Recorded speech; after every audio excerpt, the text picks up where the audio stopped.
Élus, j'ai besoin de toute votre attention pour ce que je m'apprête à vous révéler. Car ce que vous êtes sur le point de découvrir sur votre véritable identité expliquera absolument tout ce que vous avez ressenti depuis aussi longtemps que vous vous en souvenez. Cette sensation persistante de ne pas être à votre place, ce poids inexplicable que vous portez, cette solitude dévastatrice même lorsque vous êtes entouré de gens. Ce n'est pas votre imagination, vous n'êtes pas fou, et vous n'êtes définitivement pas comme les autres. Vous êtes un ange incarné, et quand je dis ange, je vous révèle littéralement ce que vous êtes. Un être céleste qui a pris forme humaine pour accomplir une mission si spécifique que Lucifer lui-même, le prince des ténèbres, a passé toute son existence à essayer de vous détruire avant que vous ne découvriez qui vous êtes réellement. Et voici ce qui vous troublera le plus. Il ne vous attaque pas par haine aléatoire. Il vous attaque parce que votre simple existence sur cette planète est une menace directe pour tout ce qu'il a construit au fil des millénaires. Car lorsqu'un ange incarné s'éveille pleinement à sa véritable identité, l'enfer tremble littéralement. Tout prend un sens parfait lorsque vous comprenez que vous n'êtes pas un humain ordinaire vivant une vie difficile. Vous êtes un guerrier céleste opérant en territoire ennemi. Restez jusqu'à la fin, car je vais vous révéler exactement comment identifier si vous êtes véritablement un ange incarné, pourquoi Lucifer investit des ressources massives pour vous détruire avant votre éveil complet, quelle est votre mission spécifique sur cette planète, et ce qui se passera lorsque vous activerez enfin les pouvoirs qui ont été dormants toute votre vie. Écrivez 777 dans les commentaires si vous avez senti toute votre vie que vous êtes venu ici avec un but dont vous ne vous souvenez pas entièrement, comme si vous aviez une mission gravée dans votre âme, mais que la mémoire était bloquée. Laissez-moi commencer par vous montrer quelque chose que les religions organisées n'ont jamais expliqué correctement. La Bible mentionne à plusieurs reprises que des anges ont pris forme humaine et ont marché parmi nous sans que la plupart des gens ne les reconnaissent. Hébreux 13:2 dit explicitement « N'oubliez pas l'hospitalité, car en l'exerçant, quelques-uns ont logé des anges sans le savoir. » Réalisez-vous ce que cela signifie? Des anges marchant dans des corps humains, vivant des vies apparemment normales, mais avec des desseins célestes cachés. Et la plupart des gens autour d'eux n'ont jamais connu la vérité. Demandez-vous maintenant, pourquoi la Bible ressentirait-elle le besoin de mentionner cela à plusieurs reprises, si c'était un événement extrêmement rare? Elle ne le mentionnerait pas tant si ce n'était pas un phénomène qui continue de se produire. Mais voici ce qu'aucune institution religieuse ne vous dira. Tous les anges incarnés ne savent pas consciemment ce qu'ils sont. La plupart vivent des décennies en se sentant profondément différents, aliénés, comme s'ils jouaient un rôle dans une pièce de théâtre où tout le monde connaît son texte, sauf vous. Reconnaissez-vous ce sentiment? Il y a une raison dévastatrice pour laquelle votre mémoire céleste est bloquée. Si vous aviez su depuis l'enfance ce que vous êtes réellement, les forces obscures vous auraient éliminé avant que vous ne puissiez accomplir votre mission. Le blocage de la mémoire n'est pas une punition, c'est une protection. Votre conscience humaine devait se développer suffisamment pour que, lorsque vous vous éveillerez enfin, vous ayez la maturité émotionnelle et spirituelle nécessaire pour gérer la vérité sans vous briser. Mais l'éveil arrive toujours, et quand il arrive, tout change irréversiblement. Alors laissez-moi vous montrer les signes irréfutables que vous êtes un ange incarné. Et je vous préviens, plus vous reconnaîtrez ces signes en vous, plus votre véritable identité sera claire. Et une fois que vous l'aurez vue, vous ne pourrez plus jamais l'ignorer.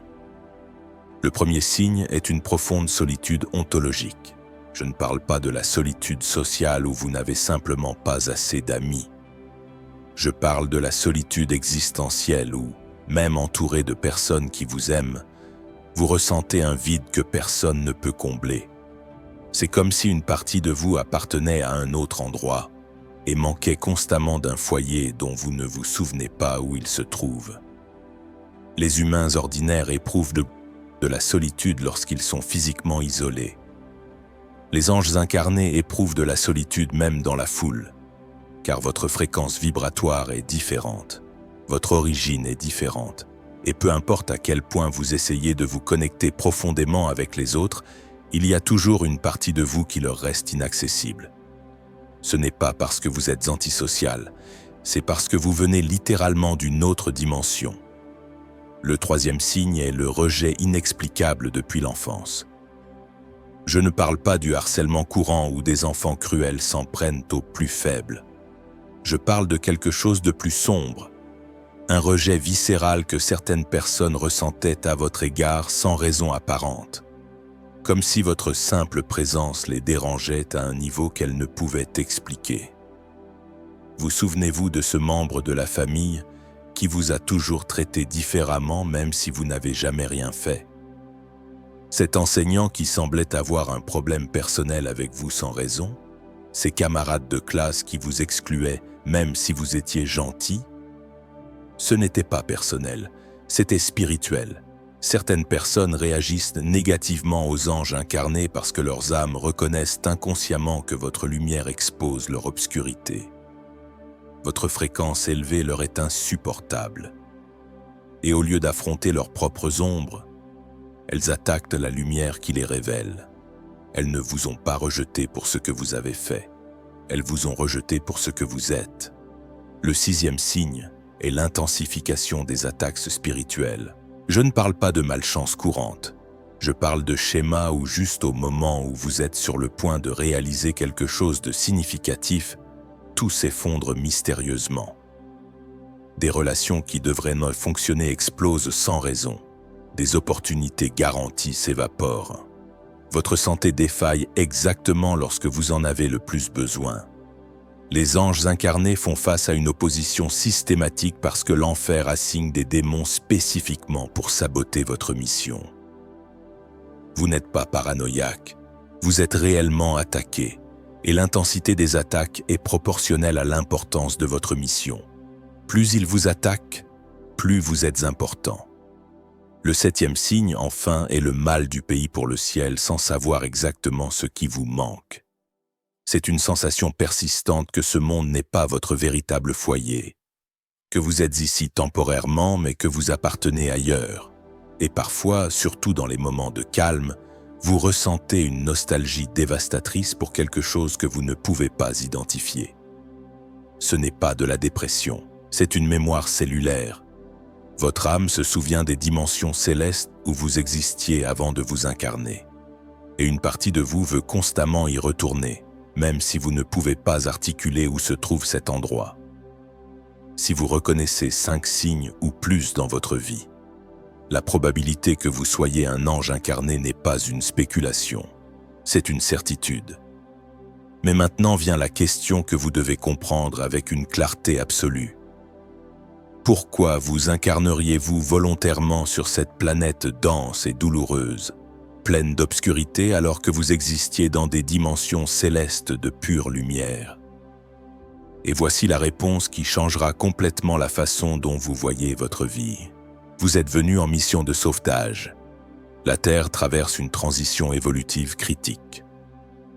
L'humanité fait face à un point de décision collectif où elle évolue vers une conscience supérieure ou s'effondre dans l'obscurité totale. Et cet équilibre n'est pas décidé dans les royaumes célestes. Il est décidé ici, sur ce plan physique, par des âmes incarnées qui font des choix à chaque instant. Mais la plupart des humains sont tellement endormis spirituellement qu'ils ne peuvent pas élever la fréquence de la planète seuls. Ils ont besoin d'aide, ils ont besoin d'encre de lumière, ils ont besoin d'être capables de maintenir des fréquences célestes même au milieu du chaos terrestre. Vous êtes l'une de ces ancres. Vous avez volontairement quitté les dimensions de lumière, de paix, d'amour inconditionnel.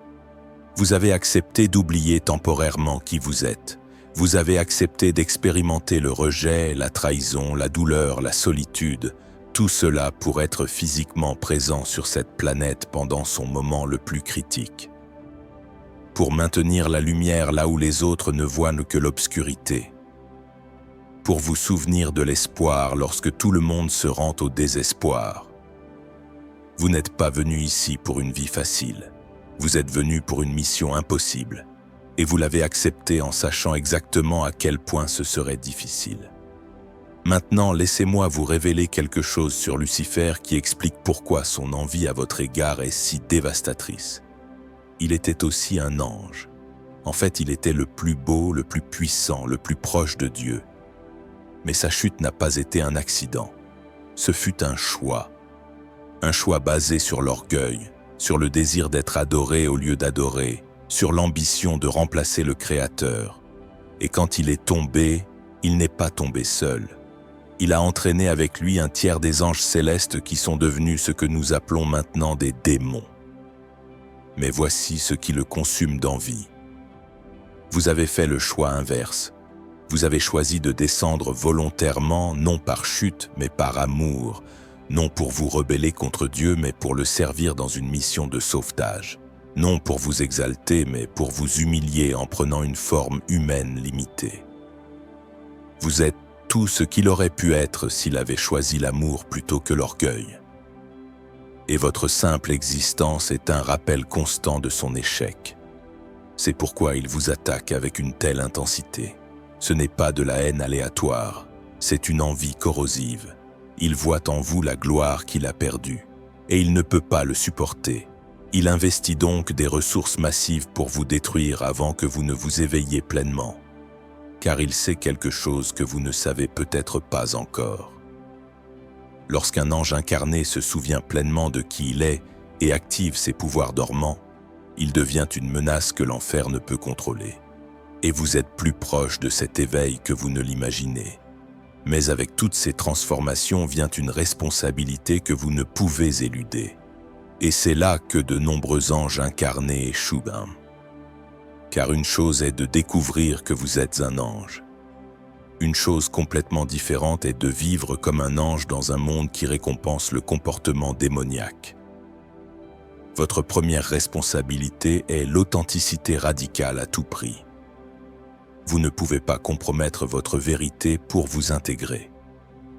Vous ne pouvez pas abaisser votre fréquence pour que les personnes vivant dans la densité se sentent à l'aise. Vous ne pouvez pas prétendre être moins que ce que vous êtes pour ne pas menacer les égos fragiles.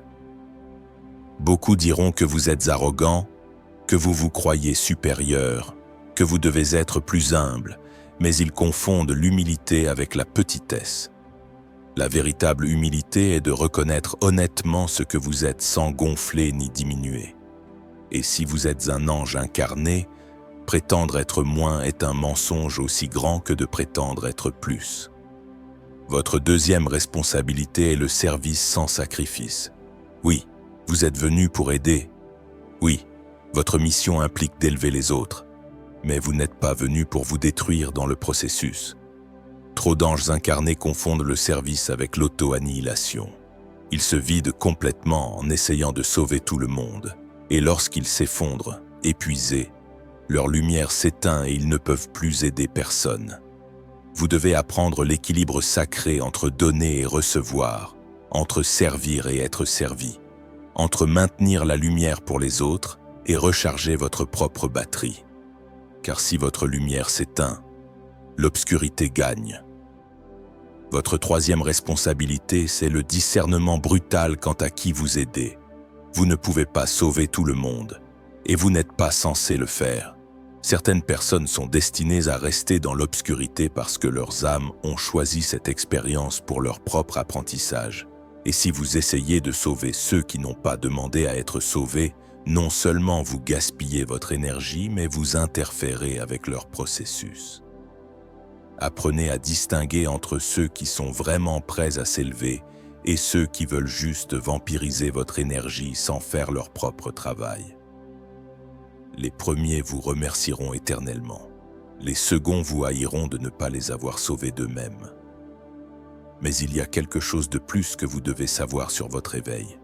Et c'est crucial. Vous n'êtes pas seul dans cela. Il y a d'autres anges incarnés qui s'éveillent simultanément autour de la planète. Pas beaucoup, mais assez. Et ils sont subtilement guidés pour se reconnaître. Car lorsque deux anges incarnés conscients ou plus se connectent, Il crée un champ énergétique si puissant qu'il peut transformer des villes entières. C'est de la physique spirituelle réelle. La lumière individuelle est puissante, mais la lumière collective des anges éveillés collaborant consciemment est imparable. Et cela terrifie l'enfer plus que toute autre chose. C'est pourquoi les forces obscures ont travaillé si intensément pour vous garder isolés, pour vous faire croire que vous étiez fou, pour vous convaincre que vous étiez le seul à ressentir ces choses. Tant que vous croyiez être seul, vous restiez faible. Mais maintenant que vous connaissez la vérité, maintenant que vous comprenez qu'il y en a d'autres exactement comme vous, maintenant que vous soutenez la même fréquence, tout change. Vous ne naviguez plus seul dans cela. Vous faites partie d'un réseau de guerriers de lumière qui ancrent une nouvelle réalité pour cette planète. Et lorsque vous rencontrerez un autre ange incarné éveillé, vous le reconnaîtrez instantanément. Vous n'aurez pas besoin de mots. Il y aura une reconnaissance silencieuse entre vos âmes, comme si elles se connaissaient depuis toujours, même si vos corps viennent de se rencontrer. Ces rencontres ne sont pas fortuites. Ce sont des rendez-vous divins orchestrés avec une précision millimétrique. Et lorsqu'elles se produisent, faites attention, car cette personne est probablement destinée à être une partie importante de votre mission. Élu. Maintenant, vous connaissez la vérité complète sur votre nature angélique. Vous n'êtes pas un humain ordinaire ayant des expériences spirituelles occasionnelles. Vous êtes un ange incarné qui a accepté une mission de sauvetage pendant l'un des moments les plus critiques de l'histoire planétaire. Ce sentiment de ne pas appartenir que vous avez porté toute votre vie a enfin une explication. Vous n'êtes pas à votre place ici parce que votre origine n'est pas d'ici.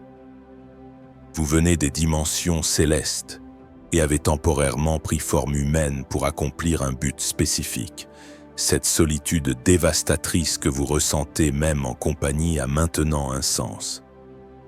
Ce n'est pas votre défaut, c'est la conséquence naturelle d'opérer à une fréquence si différente de la plupart.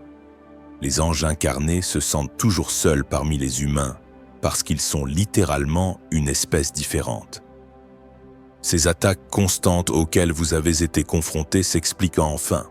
Ce n'est pas de la malchance. C'est l'opposition systématique de l'enfer qui reconnaît la menace que vous représentez. Lucifer n'investit pas de ressources massives pour attaquer des personnes insignifiantes. Il n'attaque que ceux qui peuvent vraiment endommager son royaume. Et l'intensité de vos attaques est la mesure exacte de l'importance de votre mission. Les protections sont déjà activées. Les dons s'éveillent. Les bonnes connexions commenceront à apparaître. Et bien que le chemin soit difficile, vous ne serez jamais seul.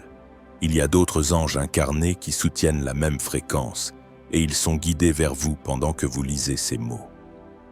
Si cette révélation a résonné dans la partie la plus profonde de votre être et que vous confirmez que vous êtes un ange incarné qui s'éveille à sa véritable identité, écrivez 777 dans les commentaires pour amplifier cette fréquence céleste.